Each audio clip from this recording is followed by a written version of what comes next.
আস্তাগফিরুল্লাহ আস্তাগফিরুল্লাহ আস্তাগফিরুল্লাহ। এরপর আল্লাহুম্মা আনতাস সালাম ওয়া মিনকাস সালাম তাবারাকতা ইয়া যাল জালালি ওয়াল ইকরাম।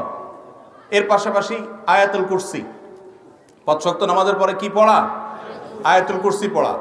এরপর তিন কুল, সূরা ইখলাস, কুল হুয়াল্লাহ, সূরা ফালাক, সূরা নাস। কয়বার কয়বার করে? আন্দাজে মারে দিছেন, একবার করে। তিনবার হলো সকাল সন্ধ্যায়। আর পাঁচ ওয়াক্ত নামাজের পরে কয়বার? একবার একবার করে। এরপরে আসেন আল্লাহুম্মা আইন্নি আলা যিকরিকা ওয়া শুকরিকা ওয়া হুসনি ইবাদাতিকা, একবার। লা ইলাহা ইল্লাল্লাহু ওয়াহদাহু লা শারীকা লাহু লাহুল মুলকু ওয়া লাহুল হামদু আলা কুল্লি শাইইন কাদির, একবার। লা ইলাহা ইল্লাল্লাহু মুখলিসিনা লাহুদ-দ্বীন ওয়ালাউ কারিহাল কাফিরুন, একবার। লা ইলাহা ইল্লাল্লাহু ওয়া লা না'বুদু ইল্লা ইয়্যাহু বিল ওয়ালিদাইনি ইহসানা ওয়া লা ইলাহা ইল্লাল্লাহু লাহুল মুলকু ওয়া লাহুল হামদু ওয়া লাহুস সানাউল হাসান, একবার। এইভাবে এই সব দোয়াগুলো 33 বার সুবহানাল্লাহ